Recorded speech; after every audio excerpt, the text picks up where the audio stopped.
ऊष्मा।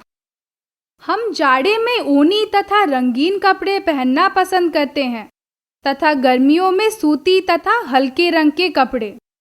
ये कपड़े किस प्रकार हमारे शरीर को आराम पहुंचाते हैं? जाड़े के दिनों में धूप अच्छी लगती है और गर्मी के दिनों में छांव में रहना अच्छा लगता है।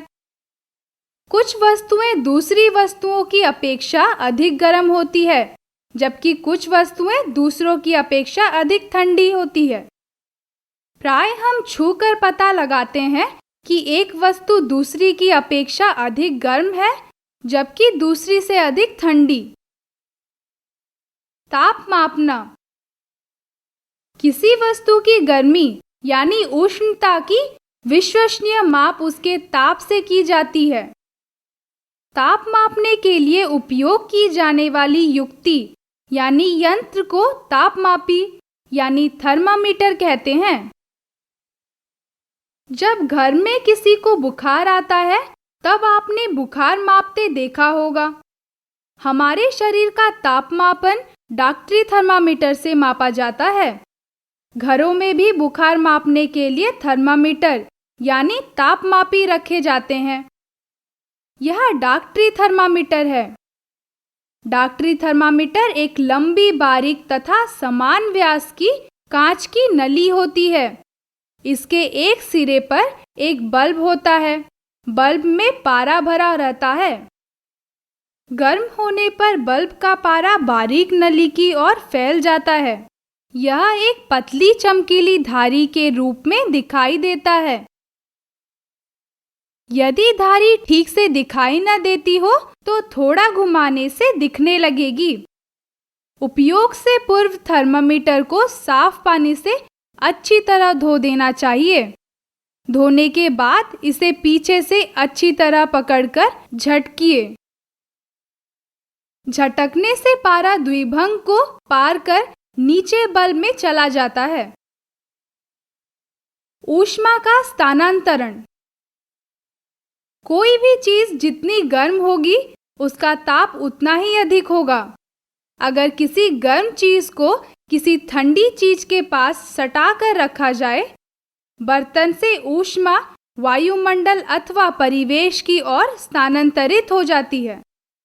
दोनों स्थितियों में ऊष्मा गर्म वस्तु से ठंडी वस्तु की ओर प्रभावित होती है। वास्तव में ऊष्मा सदैव गर्म वस्तु से ठंडी वस्तु की ओर प्रभावित होती है। कोई वस्तु अपेक्षाकृत ठंडी है या गर्म, यह हम उस वस्तु के ताप की तुलना से जान सकते हैं।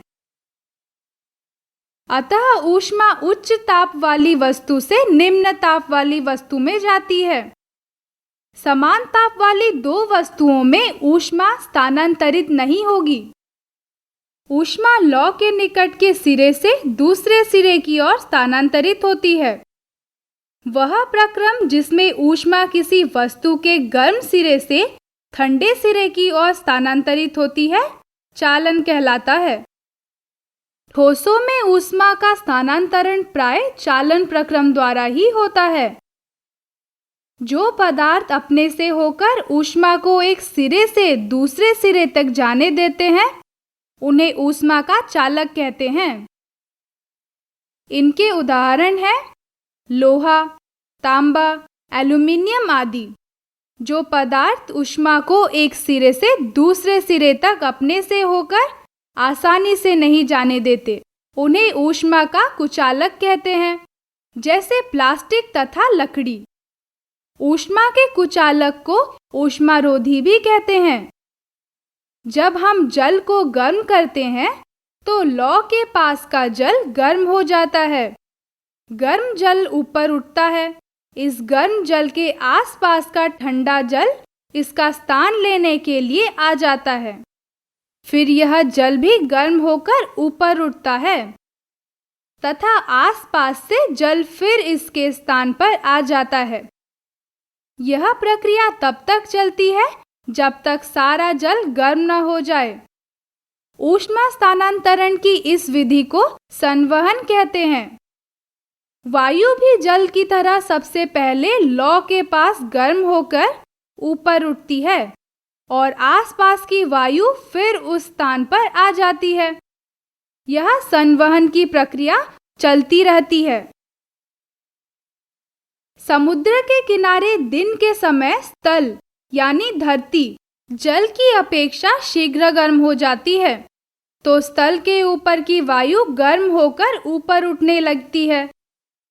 इसका स्थान लेने के लिए समुद्र की ओर से ठंडी हवा स्थल की ओर बहती है, अतः शाम को समुद्र की ओर से जोर की हवाएं चलती है।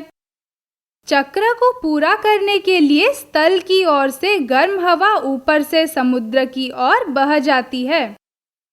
समुद्र की ओर से आने वाली हवा को समुद्री समीर कहते हैं।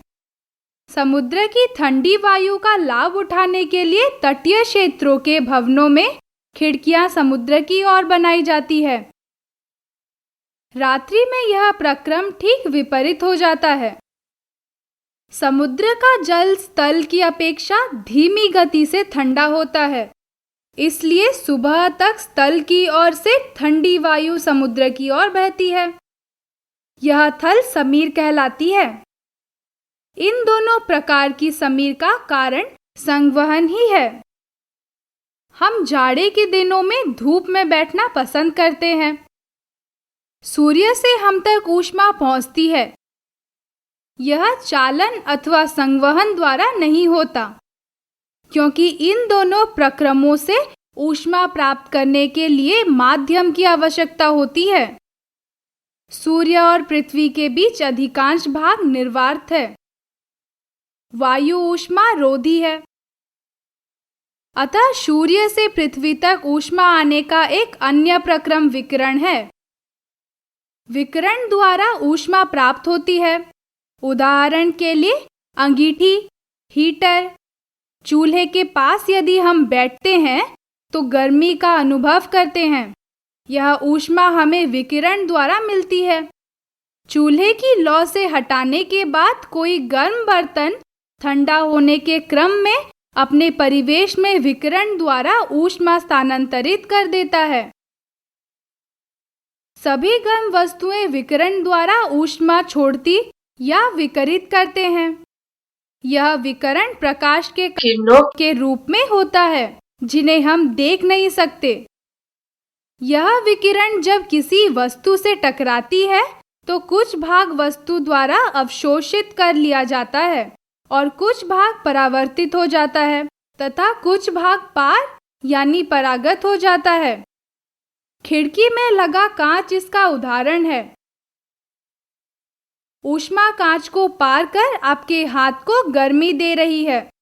ऊष्मा के अवशोषण के कारण वस्तु का ताप बढ़ जाता है। सर्दियों में हम ऊनी वस्त्र पहनते हैं। ऊन ऊष्मारोधी है। इसके अतिरिक्त उनके रेशों के बीच वायु रहती है, जो हमारे शरीर से ऊष्मा को परिवेश में विकिरित होने से रोकती है। अतः हमें उष्णता का अनुभव होता है। अधिक सर्दी में हम एक मोटे कंबल की जगह दो अपेक्षाकृत पतले कंबलों को एक के ऊपर दूसरे को डालकर ओढ़ना पसंद करते हैं, क्योंकि दोनों कंबलों के बीच वायु की परत है।